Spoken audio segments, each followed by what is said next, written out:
तो भाई और बहनों, ये तत्व ज्ञान है, ये कोई बिरले समझ पाएंगे, ऐरे गहरे व्यक्तियों की समझ में नहीं आएगा। और ऊपर से ये साध संगति की बातें, ये साध संगति की बातें तो कोई मतलब बिरलों में भी कोई बिरला, क्योंकि साध संगति की बातों को समझने के लिए तो पहले आपको नीचे की सीढ़ी से चलना पड़ेगा। संत रामपाल जी की सृष्टि रचना सुननी पड़ेगी, लगभग 3 साल तक उनके सत्संग सुनने पड़ेंगे, तब कहीं जाके फिर आपको ये साध संगति की बातें समझ में आएंगी, जो आगे की बातें हैं। तो परमेश्वर आप और हम सभी भगत भाई बहनों पर इसी प्रकार से दया बनाए रखे। और भाई और बहनों, इस रजा को हम यूं ही बरकरार रखें। भविष्य में किसी भी प्रकार की कोई त्रुटि हम आत्माओं से ना हो जाए। सूत भर भी मौका हम अपने गुरुदेव भगवान को नाराज करने का ना दें। ये वो समय चल रहा है। सन 1994 से गुरुजी ने दिन रात एक कर रखी है आप और हमारे को इस तत्व ज्ञान में रंगने के लिए। 94 से 2014 तक तो परमात्मा ने सीधा सीधा गांव गांव जाकर आश्रमों में बैठकर हर प्रकार के कष्टों को सहन करते हुए परमेश्वर ने हमें ये सत्संग सुनाए, हमें सौ सुख दिए। उसके बाद परमात्मा जेल में जाकर बैठ गए भक्तों की छटनी करने के लिए, और जेल से भी परमात्मा लगातार हमें 1-1 घंटे के सत्संग दे रहे हैं। हर विधि से परमात्मा हमें संभाल रहे हैं। तो अब हमने इस परमात्मा को नाराज करने का सूत भर भी मौका नहीं देना। और उनके इतने अथक प्रयासों के बावजूद भी यदि कोई भगत गलती करता है, और वो भी विशेषकर साध संगति से जुड़ने के बाद, मन कर्म वचन से, देखो मन में विचार उत्पन्न हो सकते हैं, कोई बड़ी बात नहीं है, क्योंकि ये जो बॉडी है इसमें परमात्मा भी है और इसमें काल भी है। काल इस बॉडी के अंदर मन रूप में बैठा हुआ है, पल पल हमारी सोच को छेड़ता रहता है, विचारों को छेड़ता रहता है, गंदी चीजों की तरफ हमारा ध्यान आकर्षित करेगा, क्योंकि उसका तो एक ही काम है, आत्मा को डगमग करना। ये काल आमने सामने की लड़ाई नहीं लड़ता, ये तलवार और ये पत्थर की लड़ाई नहीं लड़ता, ये सूक्ष्म लड़ाई लड़ता है। शाम दाम दंड भेद सूक्ष्म घटिया नीति अपनाता है। भाई और बहनों, दास आपको रियलिटी बता रहा है। जिन जिन भाई बहनों ने ज्ञान को आधार बनाकर और बहुत ही सोच समझकर विषय विकारों से दूर होने का जो निर्णय किया है, विषय वासना से दूर होने का जिसने ये निर्णय किया है कि भाई मुझे तो मेरा मोक्ष प्राप्त करना है, ज्यादा लंबा चौड़ा जीवन नहीं है, आधी से ज्यादा उम्र बीत गई, 10, 20, 25, 30 साल की उम्र बची हुई है, अब मैं कौन सा विषय विकारों में पढ़कर संभोग करके बच्चे पैदा करके मैं कौन सा रावण बन जाऊंगा। और जब रावण जैसों का धरती से सत्यानाश हो गया तो मेरी तो औकात क्या है। 1 लाख पूत 1.25 लाख नाती उस रावण के दीवाना बाती। जिस रावण के 1 लाख बेटा बेटी और 1.25 लाख जिसके रिश्तेदार थे, आज उस रावण के घर में कोई दिया बाती करने वाला विशेष नहीं है, उसका सत्यानाश हो गया। तो मेरी आज 2 कौड़ी के जीव की क्या औकात है। भले मैं यहाँ का राष्ट्रपति हूं, चाहे मैं प्रधानमंत्री हूं, मेरी औकात क्या है। मेरे 2 बेटे होंगे, 4 होंगे, किसी के 12 होंगे हैं, और कल को आया कोई वायरस और 12 के 12 हॉस्पिटल में पड़े, क्या औकात है जीव की। कब लकवा मार जाए, कब एक्सीडेंट हो जाए, कब आपस में लड़े झगड़े संपत्ति के लिए, बाप का और सिर फोड़ दे जिसने 12-12 पैदा करके छोड़ दिए। तो हाँ, पर हमारी क्या औकात है। तो भाई और बहनों, अब साध संगत में परमात्मा ने जो दया बख्शी है, अपने भक्तों को अंदर से साफ कर रहे हैं धीरे धीरे धीरे धीरे। युवा अवस्था में परमात्मा ने जिन भगत भाई बहनों की 1 संतान हो चुकी है, 2 संतान हो चुकी हैं, जिनकी 30, 35, 40 साल तक की उम्र है, उन्होंने ज्ञान आधार से भाई बहन के रिश्ते बना लिए, अपनी पत्नी के साथ में भाई बहन के रिश्ते कायम कर लिए कि भाई हमने तो भक्ति करनी है, ये तो काल का भयंकर षड्यंत्र है। असंख्य युग में ना जाने संभोग क्रिया करते करते हम तो यूं ही मर गए। कभी हम कुत्ते बन के करते हैं, कभी सूअर बन के करते हैं, कभी 84 लाख योनियों में करते हैं। असंख्य मानव जन्म प्राप्त करके हम इसी गंदगी में जो है वो पड़े रहते हैं। और क्या प्राप्त कर लिया फिर हमने। भग भोग्या भगूप जय, भग से बचा न कोई, जय कोई भग से बचे, भगत कहावे सोई। तो हमने क्या प्राप्त कर लिया। तो इन सब बातों को आधार बनाकर और ऊपर से अपने गुरुदेव भगवान के विशेष आशीर्वाद से, क्योंकि सतगुरु रामपाल जी भगवान की रजा बिना, उनकी मेहर बिना, उनके ग्रेस मार्ग के बिना आप और हम विषय वासना से दूर होने की सोच भी नहीं सकते। ये तो बहुत बड़ा जाल है इस काल का। लेकिन फिर भी परमात्मा ने दया बख्शी, क्योंकि जीव की औकात नहीं है, परमात्मा दया करता है। और परमात्मा ने सतलोक के लिए अपनी हंस आत्माओं को तैयार करना है। तो गुरुदेव ने रजा बख्शनी जो है ये शुरू करी आप और हमारे लिए। तो ये अनहोनी है, अनहोनी। अरे 60-60 साल के जो हो चुके हैं, जिनके बच्चों के बच्चे हो चुके हैं, वो भी संभोग क्रिया से दूर नहीं हो पाते। और आप अरे हमारे ऊपर परमात्मा ने 30-30 साल की उम्र में, 35-35 साल की उम्र में, 40-40 साल की उम्र में दया कर दी। तो ये गुरुदेव का विशेष आशीर्वाद है। इस रजा के लिए हम जितना अपने परमपिता परमेश्वर को दंडवत करें, उनका धन्यवाद करें, उनकी महिमा करें, उतनी थोड़ी है। ये अनहोनी है, अनहोनी।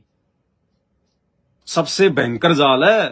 कामी क्रोधी लालची इनसे भक्ति ना होए, भक्ति करे कोई सूरमा, जात वर्ण कुल खोए। तो भाई और बहनों, जब हम इस रजा का फायदा उठाएंगे, जब सतगुरुदेव की गाइडलाइन के आधार से जब हम विषय वासना से दूर होंगे, कुछ समय बाद ये काल क्या करेगा, इसका तो वही काम, वापस हमारे को उसी गंदगी में धकेलने का प्रयास करेगा। हमारे अंदर ये विचार पैदा करेगा, क्योंकि मन रूप में बैठा हुआ ये शैतान है, दुष्ट है। ये गंदी वस्तु खाना, गंदी वस्तु को देखना, गंदे कुकर्म करना, इसकी आदत है। ये वही करेगा। जैसे बगुला होता है, बगुले की आदत है मेंढक खाना, कीड़े मकोड़े खाना। वो कभी मोती खा ही नहीं सकता। बगुला कभी मोती खा ही नहीं सकता। वो हमेशा इसी ताक में रहेगा कि मेंढक कहां मिले, कीड़ा मकोड़ा कहां मिले। तो अब ये क्या करेगा, अपने वही दाव हमारे ऊपर धीरे धीरे चलेगा।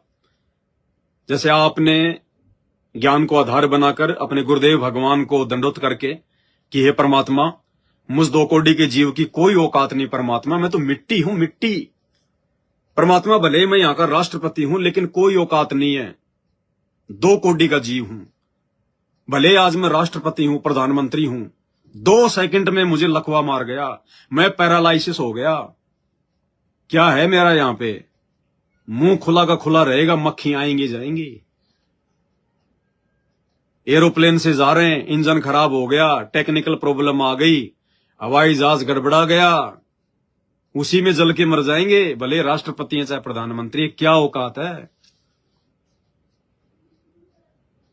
तो जीव की कोई औकात नहीं।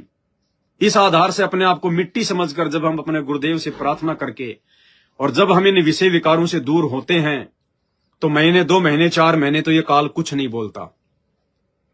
उसके बाद भाई और बहनों, धीरे धीरे ये अपना वो जाल फैलाना शुरू करेगा। और दूसरी तरफ सतगुरुदेव भगवान की ओर से हमारी ये परीक्षा होती है। दोनों तरफ से खेल खेला जाता है, ध्यान रखना ये सूक्ष्म खेल है। काल तो हमें वापस तोड़ने का प्रयास करेगा, अपनी चाल चलेगा, और दूसरी तरफ परमात्मा कुछ नहीं बोलता। परमात्मा चुपचाप बैठा हुआ देखता है, इसने क्या सीखा है, इसने क्या प्राप्त किया है, कितनी इसने जो है भक्ति की है, इसने अपनी आत्मा को कितना रिचार्ज किया है, कितना इस काल के जाल के साथ ये लड़ने के लायक हुआ है। परमात्मा देखेगा, रिहर्सल देखेगा परमात्मा। मोला बैठा मोर्चे, देखे जम की भेड़, 12 कोटि यम किंकर जहां वहां एक नाम की खैड़। परमात्मा चुपचाप बैठा हुआ देखेगा अपने भगत की और काल की लड़ाई को। तो काल हमारे ऊपर जाल फेंकेगा, और क्या जाल फेंकेगा भाई और बहनों, दास आपको ये बातें आज जो है खुल के बताएगा, क्योंकि हमने तो सतलोक जाना है। और ये शरीर क्या है, ये हाड़ मांस का ये पुतला, इसके अंदर क्या क्या जो है भरा हुआ है। अब सब जानते हैं कि भैया कपड़े के नीचे सब नंगे, सब जानते हैं। ये 300 रुपए के कपड़ों ने सब इंसानों को ढका हुआ है। ये 300 रुपए के कपड़े उतार दो, इंसान में जानवर में कोई अंतर नहीं है, वो भी तो नंगे घूमते हैं। फर्क इतना है, इंसान को उस परमात्मा ने, उस अल्लाह ने, उस खुदा ने, सतगुरु रामपाल जी भगवान ने अपने गुप्तांगों को ढकने के लिए ये कपड़े दिए। और जानवरों को परमात्मा ने दूम दे दी, उनको पूंछ दे दी। कोई भी जानवर देख लो, वो अपनी पूंछ से, अपनी दूम से वो अपने गुप्तांग को जो है ढक के रखता है, क्योंकि वो कपड़े नहीं पहन सकता। उसके लिए परमात्मा ने कपड़े नहीं बनाए। इंसान को परमात्मा ने दूम नहीं दी अपने गुप्तांगों को छुपाने के लिए, तो इंसान को परमात्मा ने थोड़ी सी बुद्धि दे दी और इंसान ने ये कपड़े बना लिए। ये कपड़ों से अपने आप को ढकता है, बस इतना ही अंतर है। तो अब वो काल क्या करेगा? जो सत्सेवक भाई बहन संभोग क्रिया से दूर हो चुके हैं, क्योंकि उनको पता चल गया कि भग भोग्या भग उपजय, भग से बचा न कोई, और जय कोई भग से बचे भगत खावे सोई। परमात्मा की वाणी है कि जब तक हम यौन संबंध बनाते रहेंगे तब तक हम बार बार इसी प्रक्रिया में जन्मते और मरते रहेंगे। तो अब वो काल क्या करेगा? फिर 2-4 महीने के बाद में कुछ भी चाल चलेगा। वो आपकी पत्नी के अंदर वो कुप्रेरणा कर देगा, वो आपसे लड़ना झगड़ना शुरू कर देगी। धीरे धीरे उसका चिड़चिड़ा सा उसका स्वभाव हो जाएगा, क्योंकि काल उसके अंदर बैठ के प्रेरणा कर रहा है कि वापस उसी गंदगी में आ जा, वापस उसी गंदगी में आ जा। तो आपने उस समय धैर्य रखना है, गुरुदेव से अरदास करके। देखो, हम अपनी तरफ से हिम्मत नहीं कर सकते, चाहे मैं पवन दास हो, चाहे आप जी हो, कोई जी हो, चाहे यहां ब्रह्मा विष्णु महेश क्यों ना हो, वो नहीं बच पाए। हम अपनी तरफ से कुछ नहीं कर सकते, हम 2 कोटि के जीव हैं, हम सबका सिस्टम एक ही है। लेकिन हमारे पास में एक हथियार है, गुरु, सतगुरु, ये सबसे बड़ा वज्र है। हम अपने गुरुदेव से प्रार्थना करें, जब भी ऐसी नौबत आ जाए गुरुदेव से प्रार्थना करें, मालिक सद्बुद्धि दो भगवान, रजा बख्शो परमात्मा, मेरी क्या औकात भगवान, मैंने तो आपकी प्रेरणा से अपनी भक्ति को बनाए रखने के लिए परमात्मा इन विषय विकारों से दूर हुआ हूं। गुरुदेव आप नहीं बचाओगे तो कौन बचाएगा परमात्मा, और कौन है मेरा मालिक? मेरी औकात आप जानते हो परमात्मा, 2 कोटि की है। हमने अपने गुरुदेव से इस प्रकार बारंबार प्रार्थना करनी है। फिर क्या करेगा ये काल? उसके बावजूद भी आप पे कोई असर जब नहीं पड़ेगा, काल देख लेगा कि ये तो अपनी पत्नी के जो है इन चीजों को देख कर भी ये तो डगमग नहीं हो रहा। फिर काल क्या करेगा? ये मोबाइल दे रखा उसने, मोबाइल, आप तो अपने मतलब की चीज देख रहे हो, आप तो गुरु जी का कोई सत्संग खोज रहे हो, और अचानक से ऐसी कोई ऐड आ जाएगी, मेरे साथ में दोस्ती कर लो, कपड़े उतार के वो खड़ी होगी, वो बहन, वो माता, इन नंबरों पे फोन करो, ये मेरे व्हाट्सएप नंबर हैं। पता नहीं क्या क्या बोलेगी, कैसे कैसे वो इशारे करेगी, कहां कहां वो अपने अंगों पे हाथ लगाएगी। वो फालतू में वो जो है मतलब विज्ञापन आ जाएगा, ऑटोमेटिक आ जाएगा। हमारी इच्छा नहीं है उसको देखने की, लेकिन वो काल भेज रहा है, जानबूझ के काल आपके सामने, आपके मन को विचलित करने के लिए, आपके अंदर एक बार फिर से वही गंदगी आपको याद दिलाने के लिए, आपको उसी गंदगी के अंदर वापस ले जाने के लिए वो काल ऐड भेज रहा है। वो अचानक से ऐसा कोई वीडियो आ जाएगा, और आजकल तो काल ने ऐसी व्यवस्था कर दी यूट्यूब पर, आप अगर नहीं ओपन करोगे तो भी वो ऑटोमेटिक ही चलने लगता है वीडियो। तो जानबूझकर ऐसे वीडियो हमारे सामने लाएगा वो, क्योंकि ये यंत्र उस काल ने हमारे को बिगाड़ने के लिए, हमारी सोच को बिगाड़ने के लिए शुरू किए हैं, और परमात्मा ने हमारे को भक्ति भाव में रंगने के लिए ये शुरू किए हैं। लेकिन इनका सदुपयोग हम ज्ञान से करेंगे, गुरुदेव के ज्ञान से। तो इन मोबाइलों के माध्यम से, तो मोबाइलों पे तो परमात्मा ने दया बख्शी। थोड़े दिन पहले गुरुदेव भगवान ने दास को प्रेरणा करके एक वीडियो बनवा दिया था कि जब भी हम अपना मोबाइल ओपन करेंगे तो सबसे पहले 2 मंत्र जरूर बोलेंगे। 2 मंत्र जो है सतनाम के सबसे पहले, उसके बाद मोबाइल ओपन करेंगे। चाहे दिन में 100 बार ओपन करो, हर बार हमने 2 मंत्र सतनाम के करने। अगर किसी को प्रथम नाम मिला हुआ है तो एक मंत्र प्रथम जो है नाम का वो जरूर अपना जाप करेगा, उसके बाद ही मोबाइल खोलेगा। और जिसको नाम नहीं मिला हुआ, जो संकल्प दीक्षा में है, तो वो 8 वाणियां बोलेगा परमात्मा की। समर्थ साहिब रतन उजागर, सत्य पुरुष मेरे सुख के सागर, जूनी संकट मेटो गुसाई, चरण कमल की मैं बलि आई।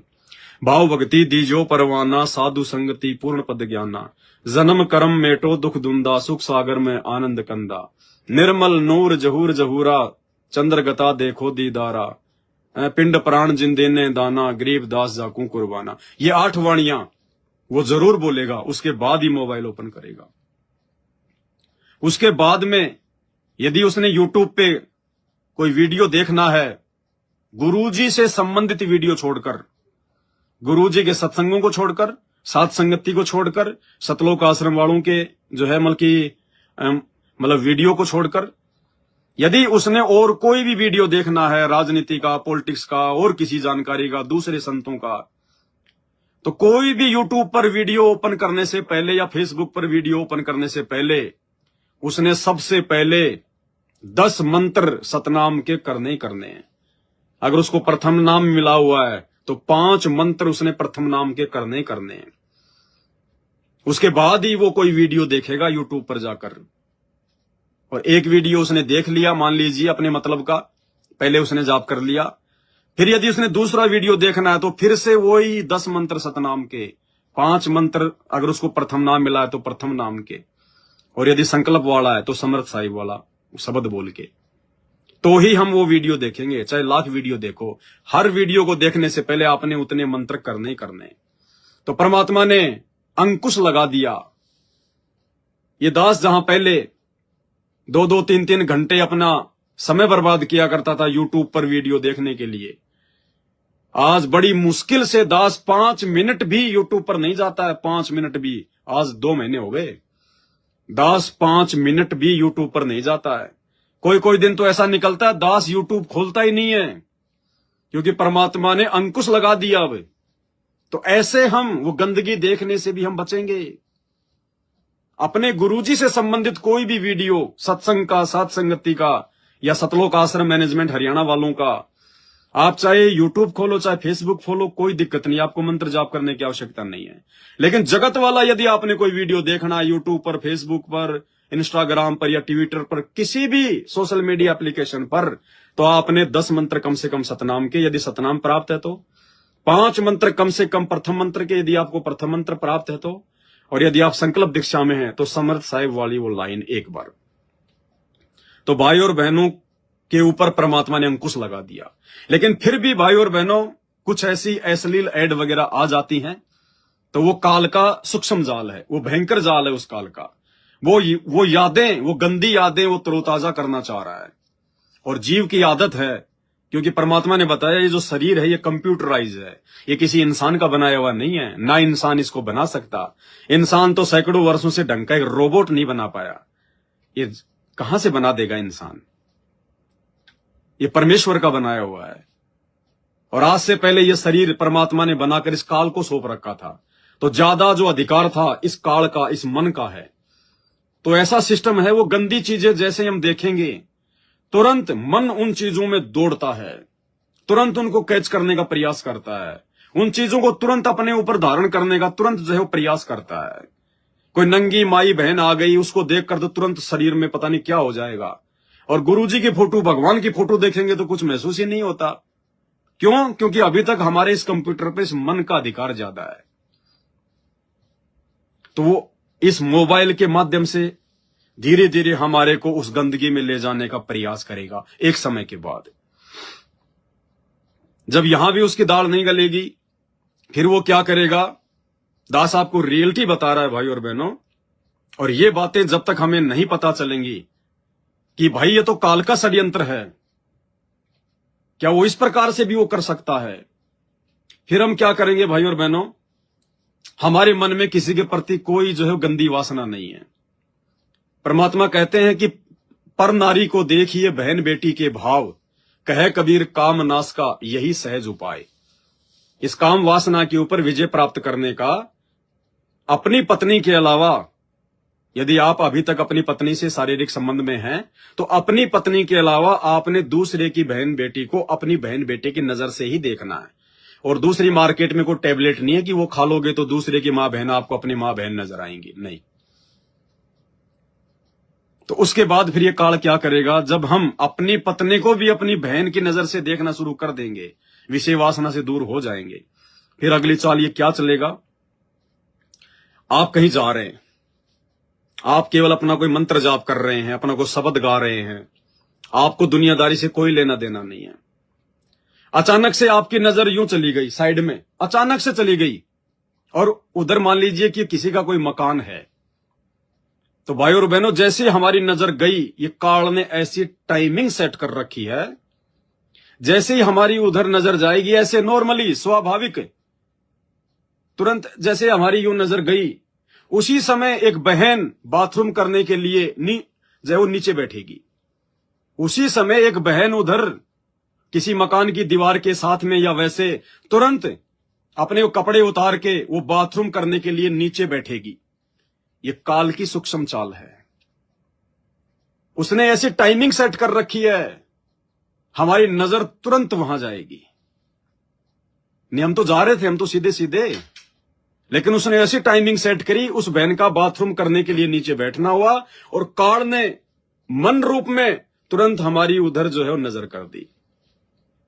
लेकिन यहां भी उसका दाड़, उसका ये जो षड्यंत्र है, ये कुछ काम नहीं करेगा, क्योंकि परमात्मा ने क्या बताया कि बच्चों, तुम्हारे को ये तत्व ज्ञान मैंने इसीलिए दिया है, ये दीवार बन के खड़ा हो जाएगा। हमारी नजर जाना गलत नहीं है, क्योंकि हमने कोई जानबूझ के नहीं उधर हमारी नजर घुमाई, वो काल प्रेरणा से घूमी, मन रूप में शैतान ने घुमाई। लेकिन परमात्मा कहते हैं कि पहली नजर इंसान की और दूसरी नजर शैतान की। आपने नॉर्मली यूं देखा, आपको वो सीन दिखाई दिया, तुरंत वो तत्व ज्ञान गुरुदेव भगवान का दीवार बन के खड़ा हो जाएगा। सेकंडों में हमारी नजर वहां से वापस हटेगी। और यदि हमने दोबारा देखा फिर, क्योंकि एक बार देखना हमारी गलती नहीं है, हमें नहीं पता कि उधर क्या हो रहा है, हम तो वैसे नॉर्मली हमने देखा और हमने देख लिया कि वहां तो एक बहन जो है की बाथरूम कर रही है, हमने फिर अपनी नजर को सीधा कर लिया।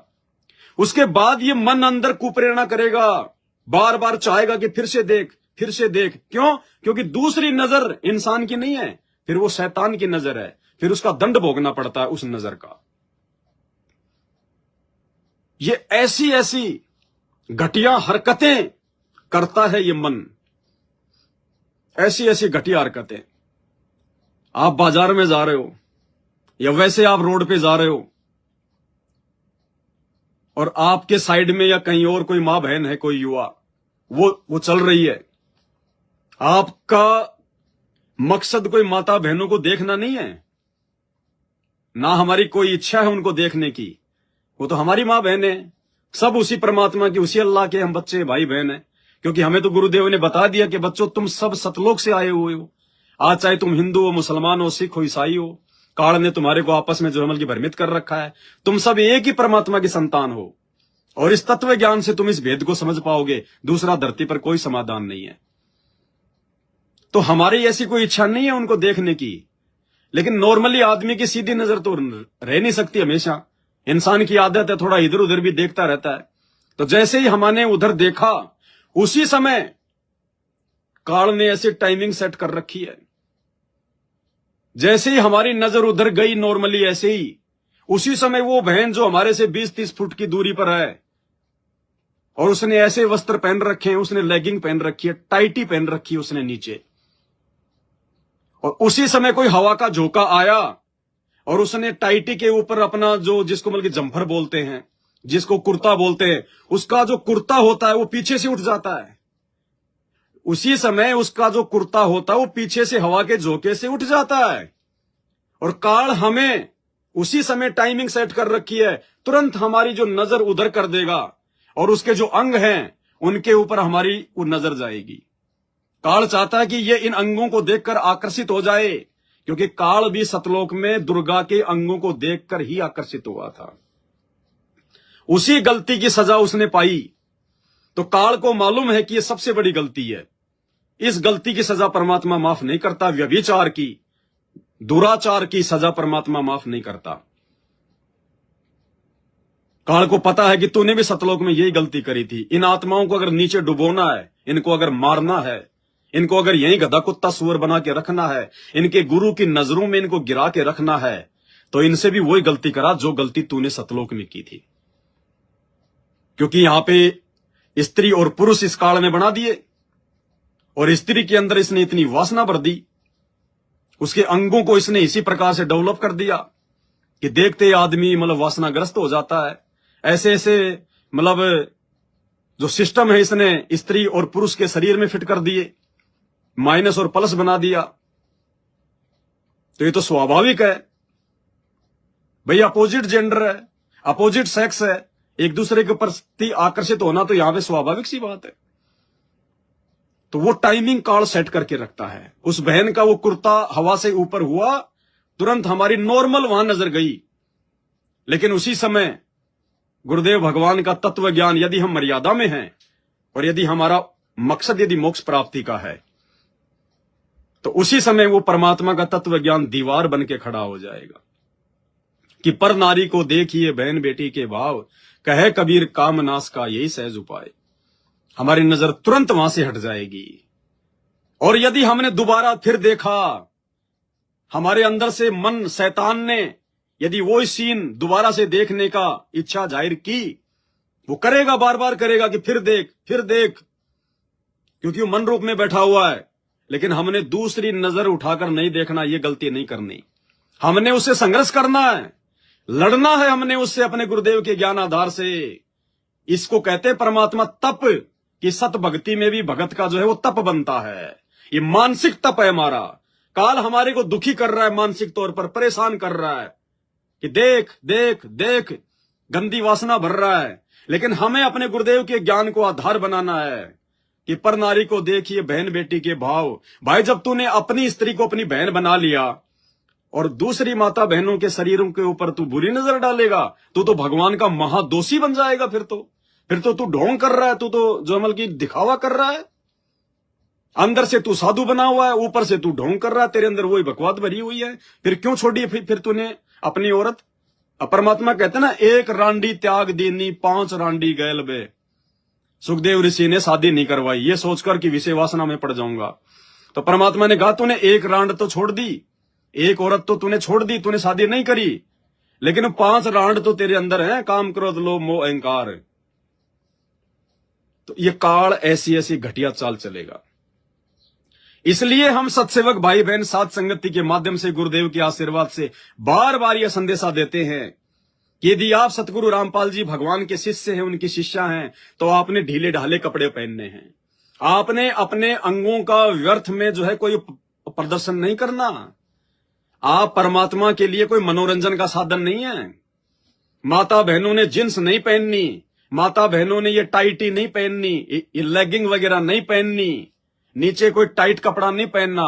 माता बहनों ने टाइट ये सलवार सूट वगैरह नहीं पहनने, ढीले ढाले वस्त्र पहनने हैं। माता बहनों ने ब्लाउज नहीं पहनने। ब्लाउज पहन लेती है, पूरा पेट दिखाई देगा, पीछे से कमर दिखाई देगी, यहां तक उनकी बाजू चढ़ी रहेगी। अरे भैया, अपोजिट सेक्स का मामला है, अपोजिट जेंडर है, पुरुष आकर्षित होगा ही होगा। तो माई और बहनें अगर इस प्रकार का व्यवहार अगर करेंगी, इस प्रकार का पहनावा पहनेंगी गुरु से नाम लेने के बाद, तो उनको देखकर अगर किसी के मन में इस प्रकार के भाव उत्पन्न होंगे, तो माता भी दोषी बनेगी, वो बहन भी दोषी बनेगी, जो अपने गुरु के ज्ञान को आधार ना बनाकर इस प्रकार के वो अभद्र वस्त्र पहन रही है। गुरुदेव का आदेश है कि जो मेरी शिष्या है उसने पूरे वस्त्र पहनने हैं। अगर उसने यहां तक का भी यदि कोई ब्लाउज वगैरह पहन लिया तो भी अलाउ नहीं है। माता बहनों की बाजुएं कोहनी के नीचे तक होनी चाहिए। यदि जो भी कपड़ा वो पहने उसकी बाजू यहां तक होनी चाहिए, कोहनी के नीचे, और टाइट नहीं होनी चाहिए। जॉन सिन्हा नहीं बनना, हमने दिखाना नहीं है किसी को। ढीले ढाले वस्त्र पहनने, बिल्कुल टाइट नहीं पहनने। अपनी छाती के ऊपर बिल्कुल मतलब ढीले ढाले वस्त्र होने चाहिए, टाइट नहीं होने चाहिए। जो भी माता बहनें जो पहने वो ढीली ढाली उनकी सलवार होनी चाहिए, ढीला ढाला उनका कुर्ता होना चाहिए। ये दुनिया की देखा देखी नई नई जो फैशन के कपड़े आए दिन आ रहे हैं दुनिया भर के, कमर से टाइट होते हैं, नीचे मतलब जांग पे टाइट होते हैं, नीचे की पिंडियां होती है वहां पे टाइट होती हैं, घुटने से ऊपर उनके कपड़े जो है वो चढ़े चढ़े होते हैं। ये संत रामपाल जी की शिष्याओं को बिल्कुल भी शोभा नहीं देता। ऐसी औरत, ऐसी माँ, ऐसी बहन अपने आप को संत रामपाल जी की शिष्या ना कहे। ये तो जगत वाली औरतों के काम है जिनको ज्ञान नहीं है, जो दूसरों को आकर्षित करती हैं, अपने आप को जो मतलब सुंदर दिखाने के चक्कर में, अपने आप को हैंडसम और बिल्कुल मतलब फिट दिखाने के चक्कर में। किसको दिखाएंगे हम? क्या दिखाएंगे? ये आड़मास का शरीर है, क्या दिखाएंगे इसका? कल को ये पाव भर राख बन जाएगा, क्या दिखाएंगे हम इसका? इतनी औकात है इसकी, कब एक्सीडेंट हो जाए। आज तो तू दिखा रही है यहां पे पहन के तू इतना इतना, और कल को तेरा एक्सीडेंट हो गया, तेरी एक बाजू यहां से जो है वो कट के गिर गई, फिर तू मेरे को पहन के दिखाना यहां का, फिर तू यहां तक का पहनेगी, तेरे बाजू भी नहीं है फिर भी यहां तक का पहनेगी कि कोई देख ना ले, क्योंकि बेइज्जती हो रही है ना। फिर तो ज्ञान से हमारे को पहले समझ में आ जाना चाहिए, नहीं तो फिर भगवान काट के रख देगा। फिर क्या करोगे? अरे भगवान ने हमें जो वस्तु दी है, यदि हम उनका दुरुपयोग करेंगे तो परमात्मा नाराज होता है। ये हाथ हमारे को भगवान ने माड़ा जपने के लिए दिए, दान करने के लिए दिए, हाथ जोड़कर सत्साहिब करने के लिए दिए, शुभ कर्म करने के लिए हाथ दिए भगवान ने, लोगों को आकर्षित करने के लिए, छोटे छोटे ब्लाउज पहनने के लिए नहीं दिए। इसलिए हम सत्सेवक बार बार साध संगतियों में प्रार्थना करते हैं कि भाई ये साध संगतियां हैं, ये सतलोक आश्रम वालों के जो है मतलब की अड्डे नहीं है कि जो मर्जी आ जाओ, कुछ भी पहन के आ जाओ, कुछ भी श्रृंगार करके आ जाओ, कैसे भी कपड़े तुम पहन के आ जाओ, कैसे भी कपड़े तुम अपने बच्चों को पहना के ले आओ। ये यहां नहीं चलेगा बिल्कुल भी, साध संगतियों में बिल्कुल भी अलाउ नहीं है, बिल्कुल भी। क्योंकि परमात्मा ने तो गंदगी को छांटकर साध संगति से अपनी आत्माओं को जोड़ना है, तो यहां गलतियां नहीं होंगी भाई। हम किसी के दान के भूखे नहीं है, हम किसी की सेवा और पैसों के भूखे नहीं है, हमने तो अपने गुरुदेव को प्रसन्न करना है, नजर निहाल करना है। तो काल का ऐसा दाव, ऐसा चाल। अब सत्संग में बैठे तो हैं हम परमात्मा की महिमा सुनने के लिए, परमात्मा के गुणगान करने के लिए, सत्संग सुनने के लिए। अब काल तो हर जगह होता भाई। अब माता बहनें सत्संग में आ गई टाइटी पहन के, छोटे छोटे कमर तक के जो है वो कुर्ते पहन के, पीछे से जो है उनके बॉटम दिखाई दे रहे हैं, जांग उनकी बिल्कुल टाइट टाइट हो रही है, वो बैठ गई। अब किसी भाई की ऑटोमेटिक कोई नजर जाएगी तो सत्संग क्या खाक सुनेगा? उसके दिमाग में तो काल वही बात बार बार जो है वो चलाता रहेगा, वही सीन उसको दिखाई देगा बार बार। तो उसने डिस्टर्ब कर दिया अपने गुरु भाई को।